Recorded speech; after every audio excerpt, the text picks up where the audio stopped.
ప్రభుత్వ ధాన్యం కొనుగోలు ప్రక్రియలో నకిలీ ట్రాక్ షీట్లు సృష్టించి సుమారు 91 లక్షల రూపాయల ప్రభుత్వ నిధులను దుర్వినియోగం చేసిన వారిపై సమగ్ర విచారణ జరిపి నిందితులను వెంటనే అరెస్టు చేయాలని బీజేపీ వేములవాడ నియోజకవర్గ incharge doctor Chennamaneni Vikasarao demand చేశారు.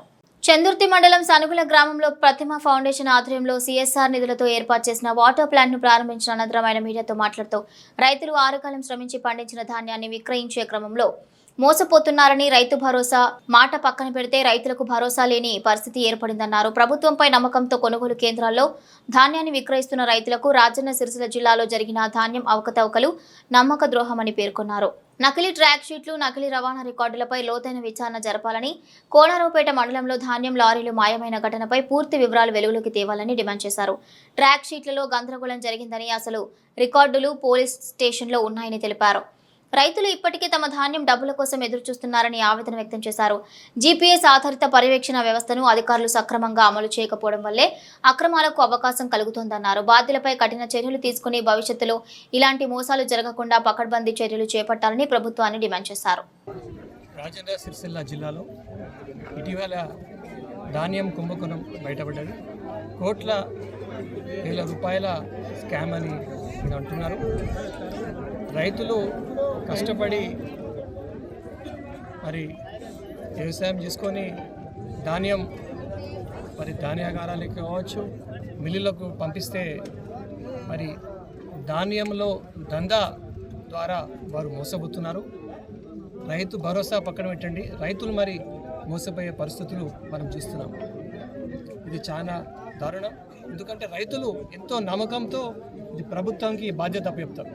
వాళ్ళ కష్టార్జితం వారి ధాన్యం, మరి దీంట్లో అవకతవకలు జరగడం అనేది రైతులకు నమ్మక ద్రోహం అని మేము భావిస్తున్నాం. తక్షణమే ప్రభుత్వం ఇది జిల్లా లెవెల్లో కాదు, రాష్ట్ర లెవెల్లో ఒక ఆడిట్ టీమ్ క్రియేట్ చేయాలి. నకిలీ ట్రక్ షీట్లు, నకిలీ రవాణా రికార్డులు, కోనరావుపేట మండలం అయితే లారీలే మాయమైపోయినాయి. మనము ఇట్లా లారీలు మాయమయ్యే విషయము మనం ఎప్పుడు వినలే. కొత్త కొత్త విషయాలు మనం వింటున్నాం. చాలా ఘోరం ఇది. రైతులు పాపం వాళ్ళు ఏడుస్తున్నారు.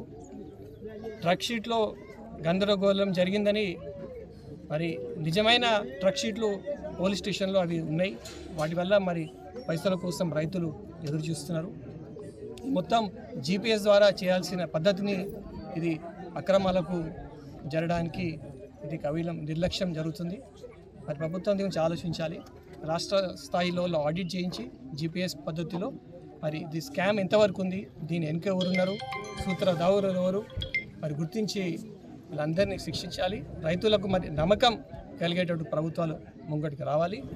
గోదాములే కావచ్చు, మిల్లులే కావచ్చు, మరి కొనుగోలు కేంద్రాలే కావచ్చు, అవన్నీ ఒక ప్రణాళికతో రైతులు అధికారుల సమన్వయంతో తిరిగి ఈ మోసం అనేది రైతులను అల్లకల్లోలం చేయకుండా ప్రభుత్వం జాగ్రత్తగా ఇది ముందు ధాన్యం కొనుగోలు ప్రక్రియ చేపట్టాలని మేము డిమాండ్ చేస్తాం.